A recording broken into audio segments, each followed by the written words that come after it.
3분 저희 남았는데 좀 겸손하고 11시 시작하시죠. 네? 아니, 이거 원래 11시. 11시. 야, 나 저기 있다가 이거 왔는데, 여기서 여기 오는 게 그렇게 어렵다. 오늘 멋진 말씀이었습니다. 진짜. 아니, 갑자기. 이게 굉장히 멉니다. 아우, 어려웠어. 혼자만 가지 마시고 많이 같이 데려가 주세요.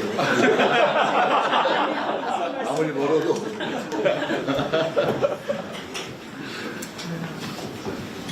그래도 아직은 여기가 익숙하지 않으신가요? 그래서 그 총리께서 이게 어느 편인지 압박을 하시는데.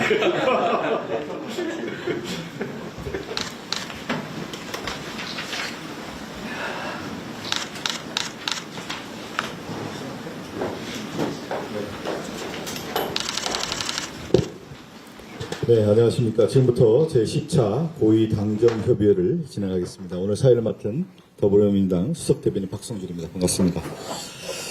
오늘 회의 진행 순서를 안내해 드리겠습니다. 먼저 당대표, 또 국무총리, 대통령 비서실장 순으로 인사 말씀을 하시겠습니다.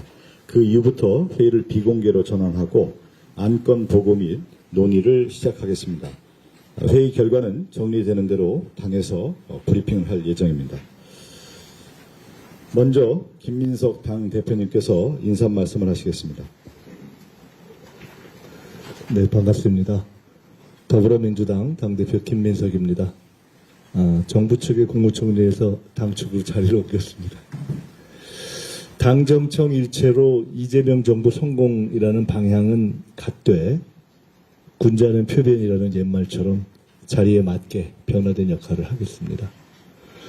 정부를 만들고 또 재창출도 해야 하는 그러한 동지적 책임감, 또 민심을 반영해서 입법을 담당해야 하는 입법자적 책임감을 가지고 당에서 정부와는 다르게 역할에 충실하겠습니다. 최종 결론을 낼 때까지는 건강한 긴장감을 잃지 않고 정부와 치열하게 토론하겠습니다. 오늘 안건은 2026년 세제 개편안, 수도권 주택 공급 방안, 중점 법안 추진 방안 등입니다. 특히 부동산 세제 개편안과 수도권 주택 공급 방안은 국민적 관심이 매우 높은 사안입니다. 정부와 대통령님의 부동산 공급 확대 기조와 세제 개편 방향에 원칙적으로 공감하는 위에서 몇 가지 보완 의견을 드립니다. 비거주 1주택자에 대해서는 현실의 다양한 부득이한 비거주 사유를 폭 넓게 인정하면서 사각지대가 없어져야 한다고 생각합니다. 종부세의 경우에는 현 제도를 유지하더라도 공시가격 상승에 따른 비거주자의 세 부담이 자연 증가하는 측면이 있기 때문에 비거주 1주택자에 대한 종부세 기본 공제를 12억 원에서 9억 원으로 조정하고 종부세 세부담 상한을 200%로 늘리는 세제 개편에 대해서는 깊이 있는 수기가 필요하다고 봅니다. 양도세의 장기 보유 특별 공제를 장기 거주 소득 공제로 전환하는 것은 실거주 중심의 주택시장 정책이라는 방향의 긍정성이 있으면서도 제도 개편의 연쇄 작용이 전월세 시장에 부정적 파급을 미치지 않을지에 대해서 세심하게 짚어봐야 한다고 봅니다.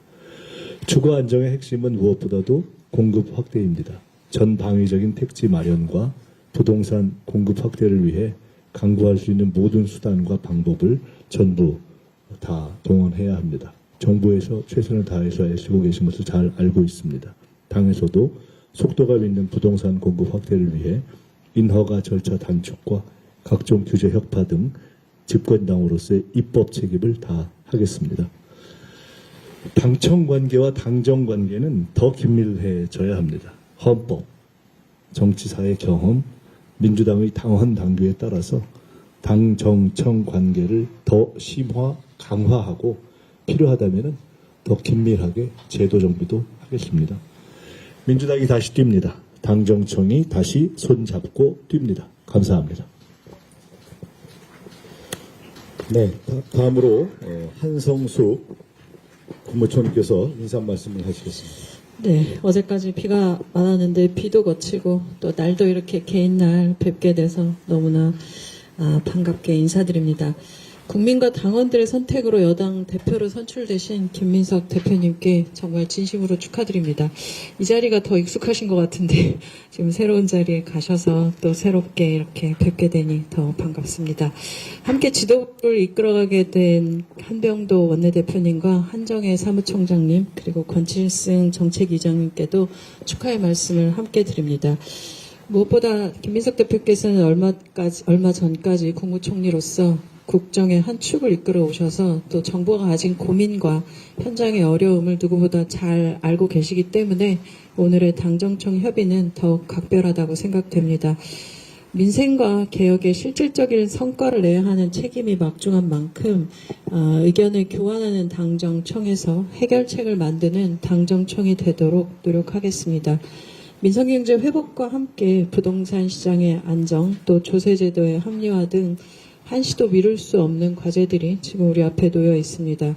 세제 개편과 부동산 문제는 국민의 관심과 또 체감도가 높은 사안인 만큼 여러 작은 제도 변화의 하나도 또 국민 생활에 미치는 파급력이 높은 만큼 당대표께서 말씀 주신 것처럼 여러 가지 부분에서 세심하게 보고 함께 정교하게 접근해야 된다는 생각입니다. 이런 차원에서 오늘 이 자리에서는 2016 세제 개편안과 함께 수도권 주택 공급 방안을 어떻게 신속하게 할 것인지 또 민생 법안에 관련된 중점 법안 추진 방안도 함께 살펴보고자 합니다. 주요 내용을 당정청이 함께 점검해서 신속하게 보완하고 추진해서 국민의 삶이 하루라도 빨리 조금이라도 나아질 수 있도록 적극적으로 움직여야 될 때라고 생각합니다. 내일 예결위를 시작으로 해서 국정감사를 비롯해 국회 주요 일정들이 예정되어 있는 상황입니다. 정부의 정책의 취지와 내용을 국민들에게 소상하게 설명드리는 좋은 기회로 삼도록 하겠습니다. 당에서도 현장에서 국민들께서 궁금해하시는 분들을 잘 짚어주시고 함께 설명해 주신다면 국정의 성과를 국민께 제대로 전달하는 데 큰 힘이 될 것입니다. 정부는 호우로 피해를 입은 거제와 통영 일부 지역을 특별 재난지역으로 우선 선포했습니다. 피해 주민들이 하루빨리 일상을 회복할 수 있도록 필요한 지원을 신속하게 집행하고 피해 복구에도 만전을 기하도록 하겠습니다. 경제는 국민의 삶을 나아지게 하는 것이고 안전은 국민의 일상을 지켜내는 데 있습니다. 두 가지 모두 한순간도 놓치지 않고 잘 챙기도록 최선을 다하겠습니다. 감사합니다. 네, 다음으로 강원식 대통령 비서실장께서 인사 한 말씀을 하시겠습니다. 네, 김민석 당대표님과 한송숙 국무총리님 그리고 당 지도부와 정부 관계자 여러분 반갑습니다. 먼저 새롭게 당을 이끌게 되신 김민석 당대표님의 선출을 진심으로 축하드립니다.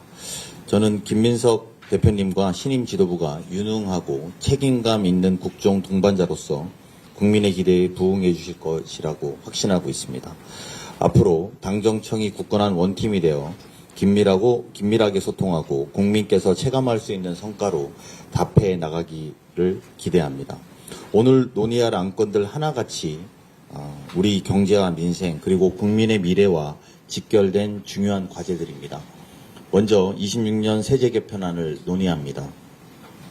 정부는 지난 8월 3일 대체불가 대한민국을 위한 경제 대도약을 뒷받침하고자 잠재 성장률 반등 지원, 민생 경제와 지방 지원 확대, 공정과세를 위한 조세 개혁에 중점을 둔 세제 개편안을 발표했습니다.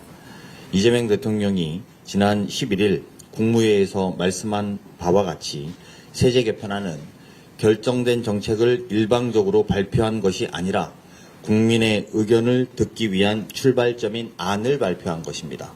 실제로 입법 예고 기간이었던 8월 3일부터 20일까지 다양하고 참신한 국민들의 의견과 아이디어가 제출되었습니다. 이재명 정부는 그 어느 정부보다 국민의 목소리에 귀 기울이고 합리적인 의견을 정책에 반영하는 것에 주저하지 않고 있습니다. 오늘 이 자리에서도 당과 정부 그리고 청와대가 청취한 국민들의 소중한 의견을 공유하고 세제 개편안이 보다 합리적인 정책으로 확정될 수 있도록 논의하기 위해서 마련된 것입니다. 이 기회를 통해 현장의 목소리를 다시 한번 세심하게 살피고 정책의 완성도와 국민 수용성을 한층 높여가야 되겠습니다. 다음은 수도권 주택공급 방안입니다. 주택공급은 무엇보다도 시그널이 중요합니다. 국민의 주거불안은 막연한 약속이 아니라 구체적인 계획으로 해소될 수 있습니다. 언제 어디서 얼마만큼 공급되는지 스케줄을 명확하게 제시해야 청년과 신혼부부, 서민들의 주거불안을 해소할 수 있습니다. 수도권 주택 공급을 대폭 확대하는 것이 가장 어려운 부분인데 이 중에 가장 핵심적인 것은 주택 용지를 확보하는 일입니다. 지역 상황에 밝은 여당의 많은 지역위원장님들과 단체장들께서 또 단기간 내에 공급 가능한 주택 용지 확보 방안을 제시해 주신다면 정부와 청와대는 제시된 용지 확보 방안에 적극적으로 검토해 나갈 계획입니다. 정책을 국민의 삶 속에서 구현하는 마지막 단계는 입법입니다. 아무리 좋은 정책도 법과 제도로 완성되지 못하면 국민께서 그 효과를 체감하기 어렵습니다. 곧 시작되는 정기국회는 정부의 국정과제를 실질적인 성과로 전환해야 하는 매우 중요한 시기입니다. 정부는 시급한 민생경제 법안의 우선순위를 분명히 하고 국회에 법안의 필요성을 더욱 적극적으로 설명할 계획입니다. 당에서도 여야의 폭넓은 공감대를 이끌어 국민께 필요한 법안들이 적기에 처리될 수 있도록 힘을 모아주시기 바랍니다.